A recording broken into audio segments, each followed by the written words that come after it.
Welcome to the Digital Insurance Agent Podcast. I'm so glad you've chosen to join us today.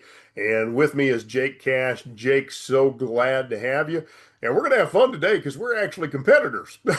And so we're gonna talk about the industry. We're going to talk about marketing, and we're going to have fun really talking about what you as an insurance agent, as an agency, maybe want to be thinking about today. And so, Jake, welcome and start off with your background. Let's talk a little bit about who you are, where you came from, and we'll dive in.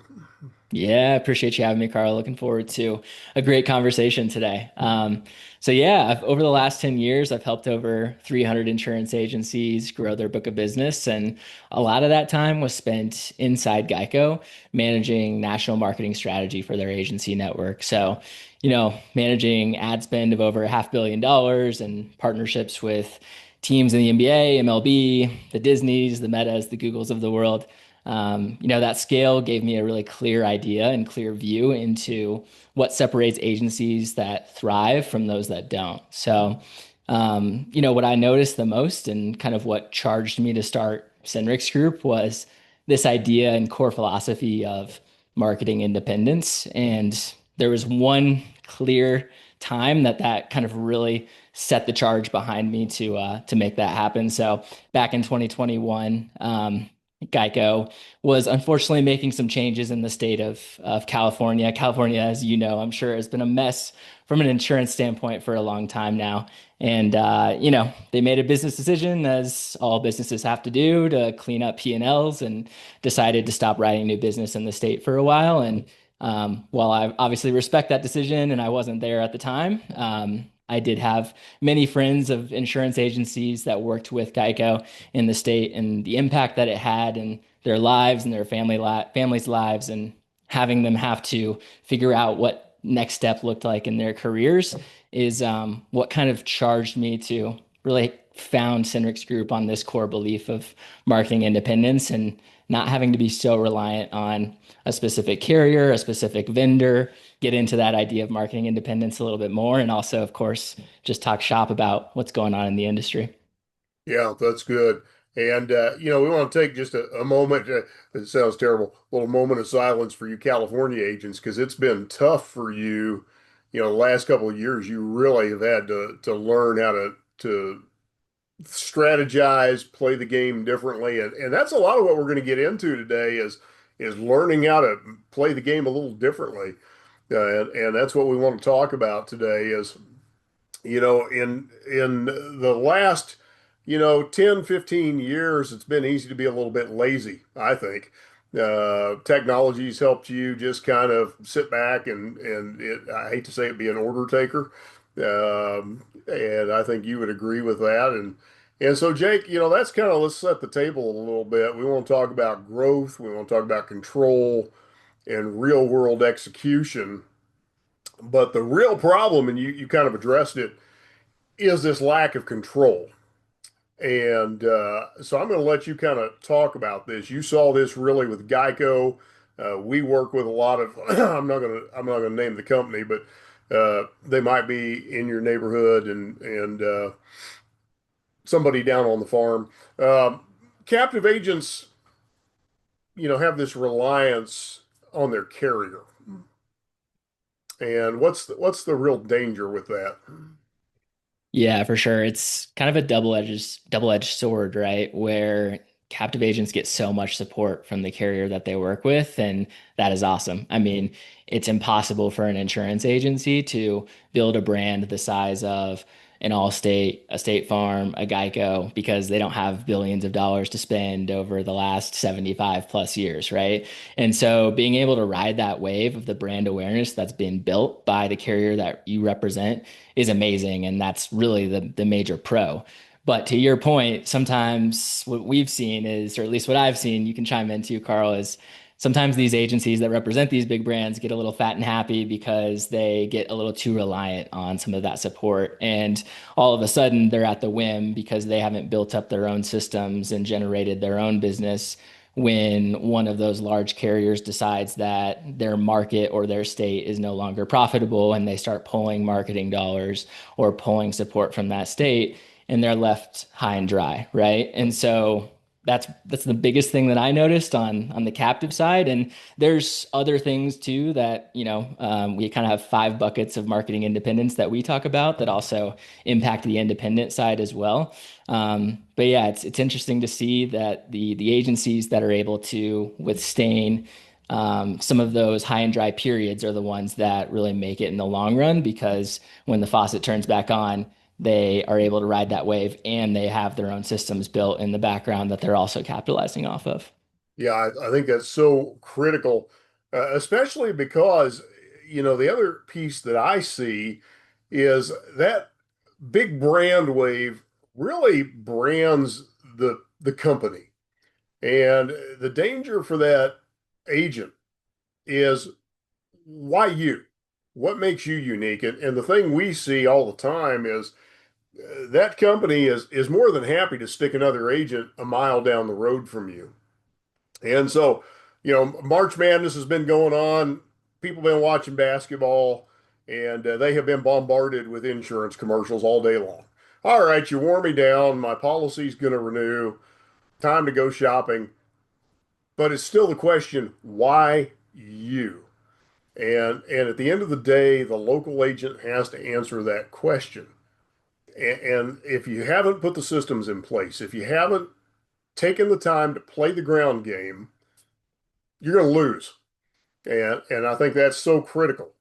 So you brought up something important. Marketing can get turned off externally. I mean, that whole thing can get pulled out from under you. You've seen that happen. So I want to bring up something you delved into.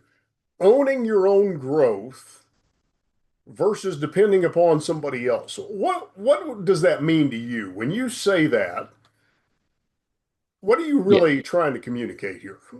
Yeah, great question, Carl. We've kind of broken up this marketing independence philosophy into five different buckets of dependence. So the first one that we've been talking about mostly so far is carrier dependence. The second one that we've defined is channel dependence. So sometimes agencies get to where they're at because they are really good at the referral game, right? Most agency owners come from a sales background that I've worked with at least. And so they're really good at shaking hands and kissing babies and drumming up business the old fashioned way, right? But what happens if, you're trying to separate yourself from being a producer and grow your team, and then all of a sudden that major business source goes away, or you lose a key producer who is that major referral source, and you have to rebuild from ground zero, right?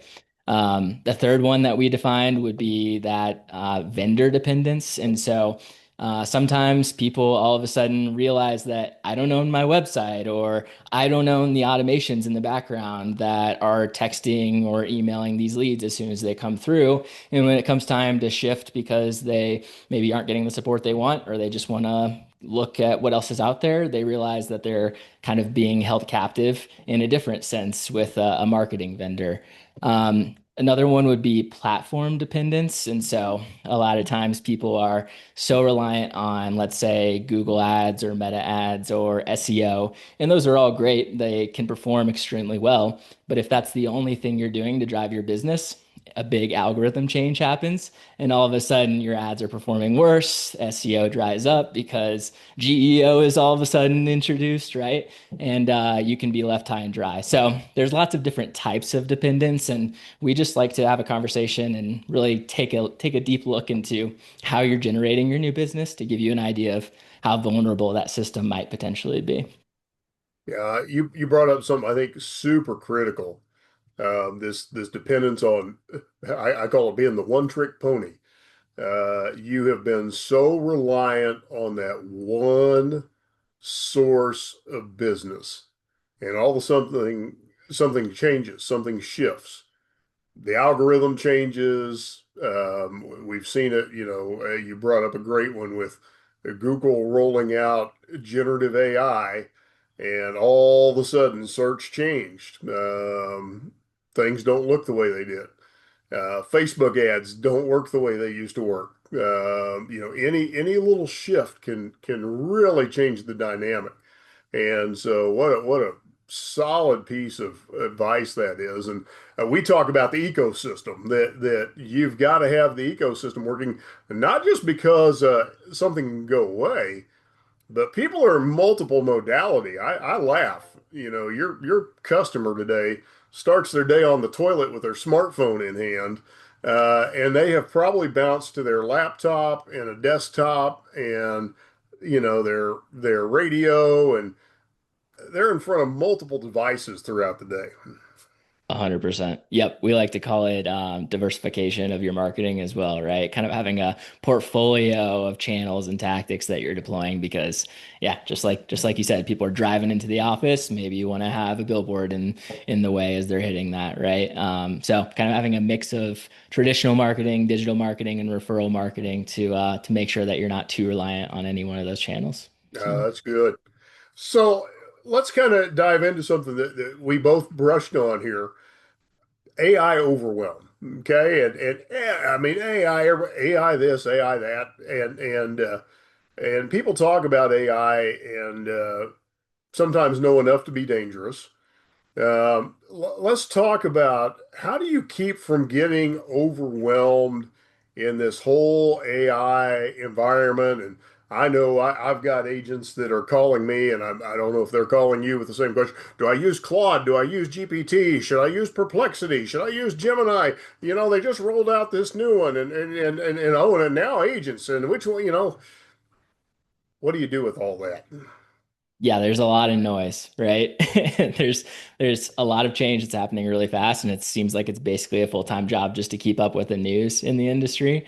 And so, to your point, it's almost impossible to keep up with it, and you have to be able to kind of separate the noise from what can actually help you as an insurance agency right now, right? And so, what I've seen kind of the pitfall of people falling into right now, and it's a lot of those people that are frantically calling, asking the questions, is they're spending almost 24/7 thinking about AI. And it's great to be an early adopter, right? That's smart, that's you want to make sure that you're not falling behind the eight ball, but it can become where you're getting too into it and you're kind of forgetting about what got you there.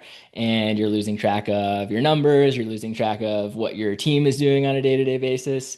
And this shiny object in the corner all of a sudden became a huge distraction that left you, high and dry with a business that all of a sudden was forgotten about, and you have to start back from ground zero with the business, right? So that's what I've seen is just be a little wary. It's important. I mean, it's obviously a huge trend.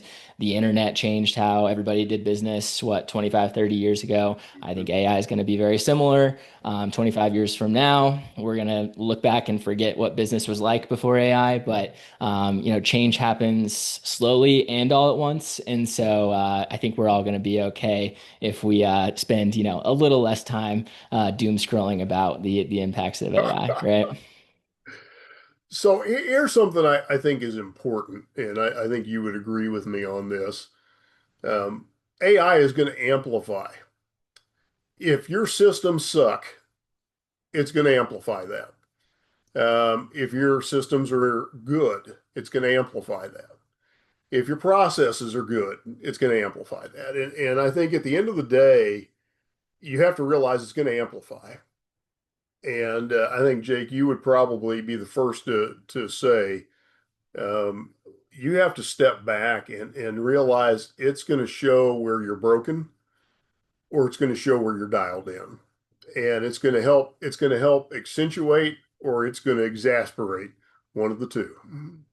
Absolutely. Yep. We always find it funny when we're working with a new client and they're really focused. I'm sure you've heard the same, Carl, on obviously how can I generate new business, but a lot of times it's I need more leads. I need more leads, right? How can I get more people to be calling me? How can I get more people to be coming to me in person or whatever it might be? And a lot of times what we do is whenever we solve that problem for them, it turns into a different problem, which is, like a leaky bucket potentially on the back end. And all of a sudden, you're not handling the leads the right way to actually make the most out of them. Or maybe you are and you have the new business, figured out, but all of a sudden you have a retention issue and you haven't figured out how to follow up with those policyholders in the right way to add value to them to make them sticky, right? So, to your point, sometimes one problem amplifies another, and we definitely see that a lot in the marketing space before and now with AI, right? Yeah, very much so. So one of the things that you and I talked about, in our preliminary call was this need to separate signal versus noise. Um, why don't you expound on that a little bit? Yeah, for sure. I think one of the things that going back to our AI conversation a little bit is I think there's so much hype around it right now. And to me, that's a little bit of noise, but there is some signal in there, right?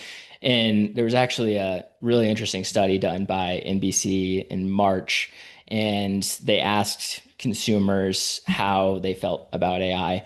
And only 26% of consumers had a positive association with AI.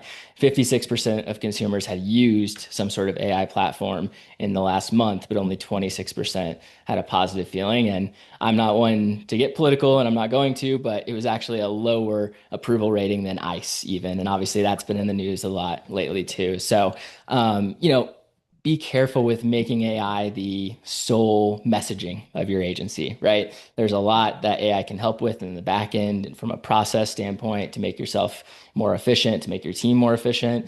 But you need to have your messaging dialed in of what differentiates yourself, similar to that ground game conversation, so that when people are looking you up compared to competitors, they have that idea of what you stand for and why they want to choose you. Excellent. So this is a big part of our conversation. Everyone is chasing AI. And and this is one of the interesting parts of our conversation is obviously, like our agency, we saw the shift in Google's going with AI, so we made that a dominant piece of our messaging. You've taken a different approach with, kind of moving independent to where you're not dependent upon the agency and you become able to stand on your own. So it's kind of interesting the dynamics we've taken. So everyone's chasing after AI, but we both agreed everybody is also ignoring fundamentals. And that's the conclusion we came to. And so as we were talking, we got into this discussion about the ground game, the fundamentals. So March Madness just finished up, and strong teams win basketball games not because of sky high dunks. They win basketball games because of good dribbling, passing, and court management. And so I want you to, if you would, talk about what's the strong ground game for an insurance agency when it comes to their marketing. Yeah, for sure. I think what we're seeing right now is a lot of insurance agencies who are chasing that shiny object, investing in these cool AI systems or the latest and greatest marketing tactics, when in reality, maybe they don't have some of the fundamentals figured out. Like, is your website messaging figured out in a way that is signaling trust to a consumer who lands on it and is built to convert traffic that lands, right?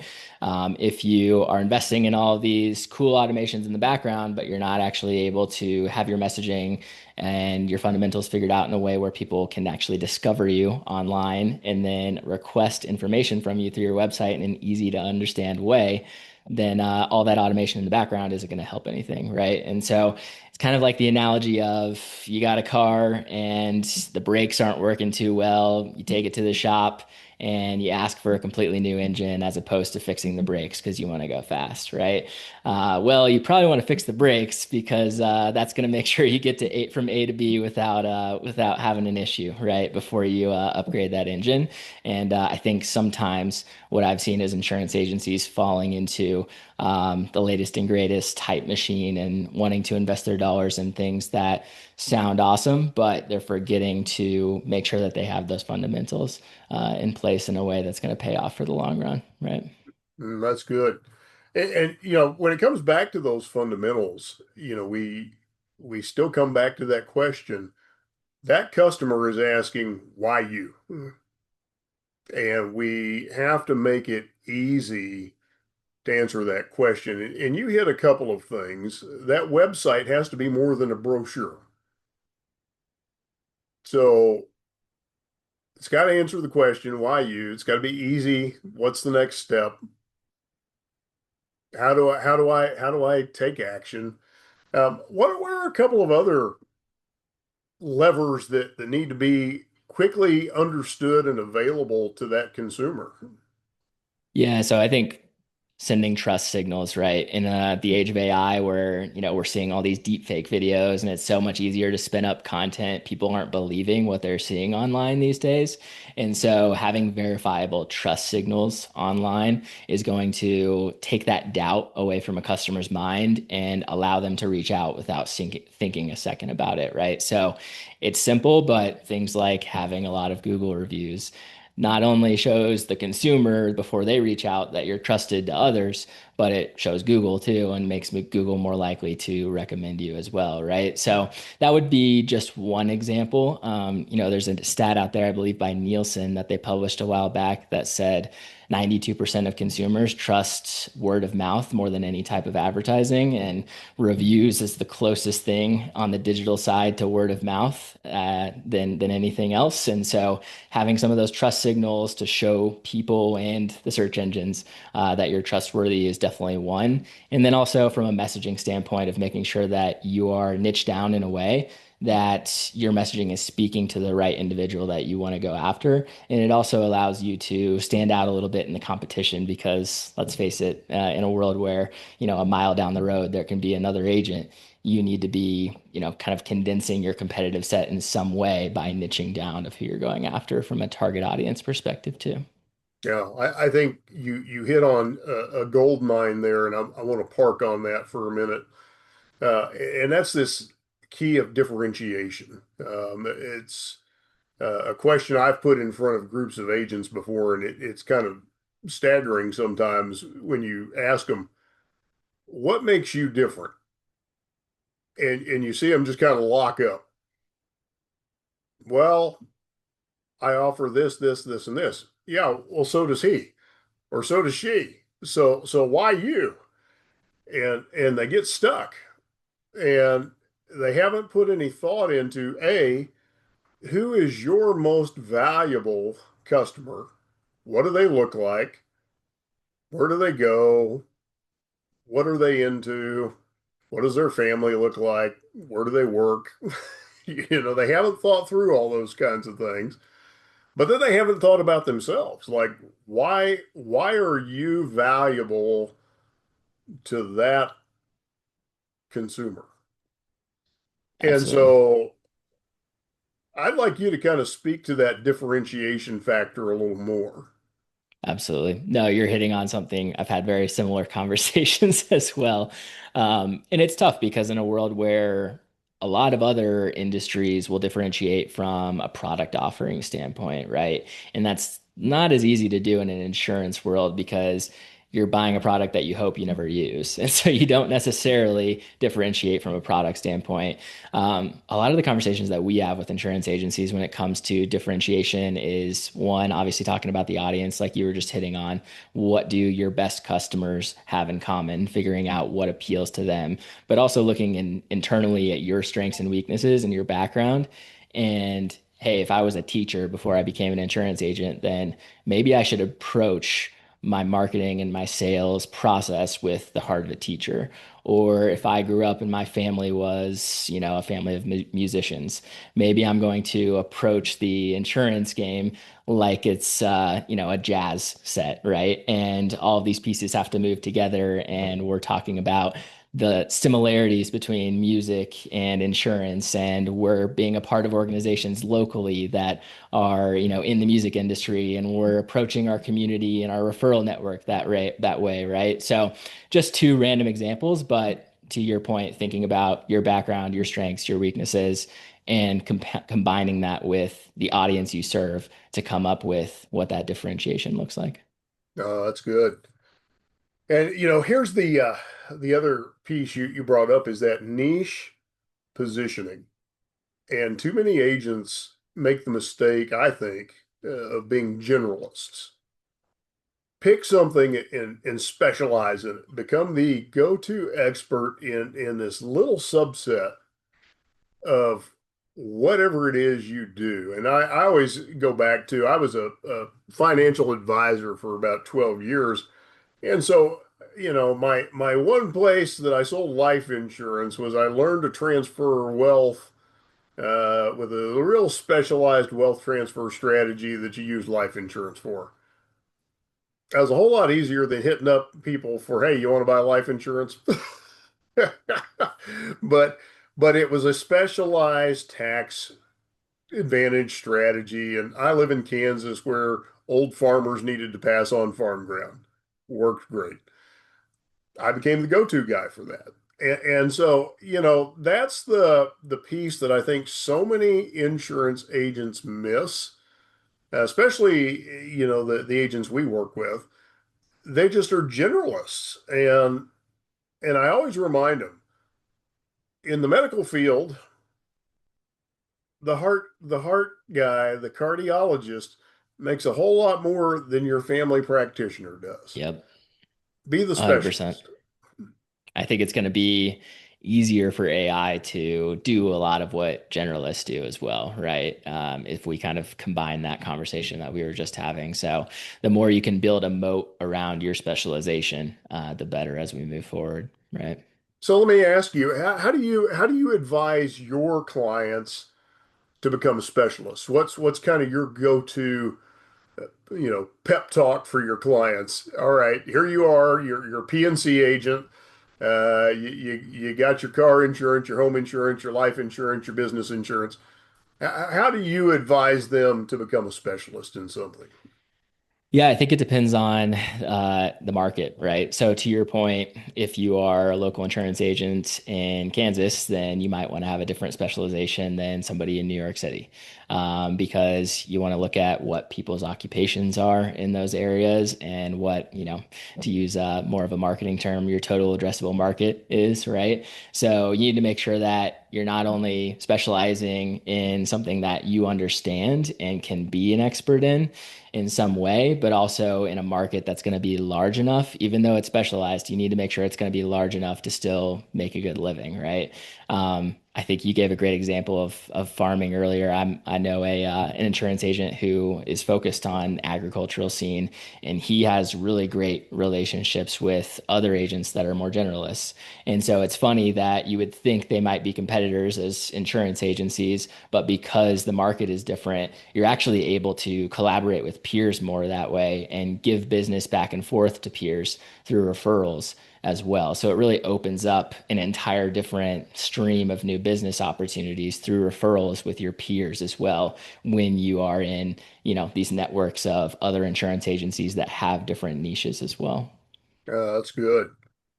So, Google is now with their AI answering the question, who should I choose? You don't get 10 blue links anymore.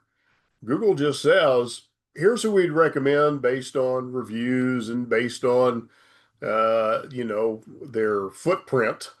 And so your positioning is now what's feeding that answer. And so let's talk a little bit about how do you create a good, solid, well-rounded footprint in today's world?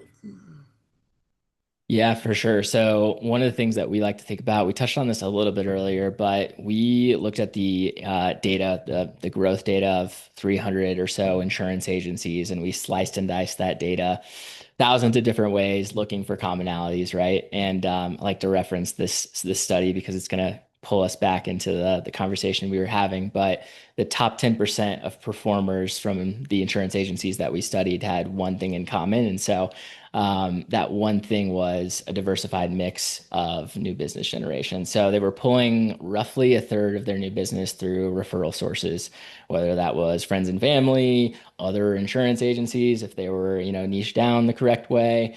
It could be, dealerships if you're focused on auto. It could be mortgage brokers and real estate agents if you're focused on home, right?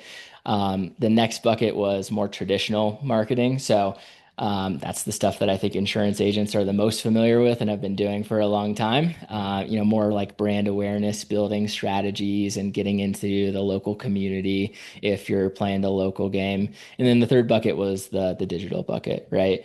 And so I think approaching the game as we move forward with that in mind, Having all of those, having a presence in all of those platforms is actually sending signals back to Google, other search engines, and LLMs to show them that, you have trust and authority and allows them to recommend you more as we move forward as well. So. That's good. I think you hit on a word that I want everybody to really anchor into, and that word's authority. That's the thing we've seen is that these AI models really look for that authority piece across the broader spectrum. Are you the authority online, offline? Are people looking to you for your expertise? And the more places you can deploy that authority, you have the better opportunity for success. So us talk about your model because your model is interesting. It's an ownership versus dependency model. Guide agents on and let's talk about the different models, pros and cons. Yeah, for sure. So no model is going to be a one size fits all, right? And so that's why we want to give opportunities. And so the idea is we are providing the opportunity for insurance agencies who want to have a little bit more control. And what we focus on is having a shorter term route where we're able to bring an insurance agency partner on for 6 to 12 months, build a strategy for them and alongside them from the ground up, and then train them on how to take that strategy and run with it so that they no longer have to be dependent on a partner like us to sustain their business, right? The thought process behind that is, I mean, I think about my life. How many subscriptions do I have, and how hard is it and difficult is it to keep track of all those subscriptions, right? And so I think if I'm feeling that, and a lot of people are feeling that, it doesn't just happen in our personal lives, it happens in our business lives as well. And so the idea is we want to provide that opportunity for people who have the extra time, the extra energy, and the interest in actually learning how to take their marketing into their own hands. It's not going to be a fit for everyone, right? Some people absolutely just want someone to show up, be a great marketing partner, and do it for them. And I think there's still a great place for that. We still have clients that have that model with us as well, because we got to the point when it was time to train them, and they were like, "Hey, you guys are doing great. We don't care. We're going to stay on with you, and we want you to manage this because it's a lot to keep up with, right?" So it's really just about giving optionality and trying to do what's best for the partners that we work with. Yeah, I think that's important. We had the discussion in our preliminary call that there are both types of people in the world. Some that just want that help, and then hey, I got it from here, and then there are some that like I don't have time. I need you to run with it, and there's space for both. When you need a partner, one of the things we were talking about that we're finding is that although people will come to us initially for marketing help, often what we find is it evolves. It's not always just the marketing side. Sometimes it's the systems, it's the operations, it's the scaling, and that as you evolve, your support needs are going to evolve as well. And so, Jake, you're probably finding the same thing that one of the things that we're encouraging our clients to do is find a partner who can grow with you, who understands not just, one of the things you find sometimes is people who are very, I'm going to call it siloed in their thinking. And so when you're talking to a marketing partner, make sure they understand more than just marketing, that they're a little more holistic in their understanding of your business. Would you have some insight into that as well? Yeah, I completely agree. It's really easy to go online and find, I like to call them marketing bros that are talking about how their solution is the fastest and only way to grow your insurance agency or your business. And I personally have seen insurance agencies grow in thousands of different ways, right? There's insurance agencies who have grown their book on just direct mail, for example, some that have grown on just local SEO, others that have grown on PPC, Google Ads, or Meta Ads, whatever it might be. I'm kind of channel agnostic. And I believe in developing a strategy alongside you that's going to fit your audience and fit your strengths and your interests. And so if you're not one that's going to show up and, participate in the comments on LinkedIn or Facebook or whatever it might be, then maybe that shouldn't be your strategy, right? So completely agree. I think there's a lot of one-trick ponies out there that, want to fit you into their specific system. And I think it's important to have someone that's willing to meet you where you're at and come up with a strategy that helps, accentuate what you're already doing and turn it into a strategy that's going to be sustainable for the long term and not just a quick, get rich growth hack. That's good.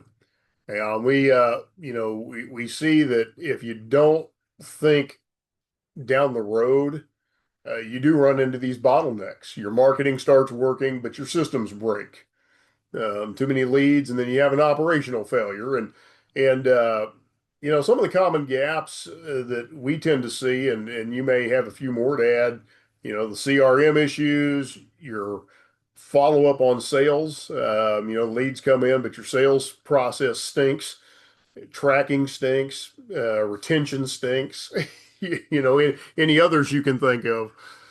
Yeah, for sure. I've also seen systems that have been built like it's kind of like a DIY system, right? That worked to get the agency where it needed to get to, and then all of a sudden it broke because there was too much capacity coming into it, or maybe it was developed by someone that left the agency, for example, right? So, kind of band-aid approaches as well tend to create problems in the long run, and I think you addressed some of the major ones. So. Yeah. So Jake, as we get ready to wrap up, what are some closing, takeaways or nuggets that you'd like to leave with our audience today? Yeah, I think the main kind of idea that we hit on was don't forget your ground game, right? Don't get too sucked into the hype of AI, but also don't, completely ignore it either because it is important. And then remember that the quickest way to something, a growth hack might not always be the most sustainable way, and it might actually lead to more problems in the future than it fixed in the present, right? So, those are some of the things that we addressed, and thinking about how that marketing independence philosophy kind of weaves in through there. So yeah, I think it was a great conversation, and would love to refer people to more resources as well. I'm sure you have some to refer to too. Absolutely. So Jake, if somebody wants to learn more about you, learn more about your agency, where can they do that? Yeah, for sure. So if you'd like to find out more about anything we discussed today, you can head on over to our website, senryx.com/podcast. That's senryx.com/podcast. We've actually got a free marketing independence assessment on there where you can find out your score in about 2 minutes. And most insurance agencies I've worked with have been surprised at how vulnerable they actually are. While you're there, we have a number of other free resources too. And if you really resonated with anything we discussed today, you can also book some time for a free marketing strategy chat with me on that site. And feel free to connect with me on LinkedIn too. My name is Jake Cash. That's Cash, just like the money. So happy to keep the conversation going. Fantastic. Jake, it was great having you on and great discussion today. And our audience, thanks for tuning in to the Digital Insurance Agent, and we look forward to having you on our next episode.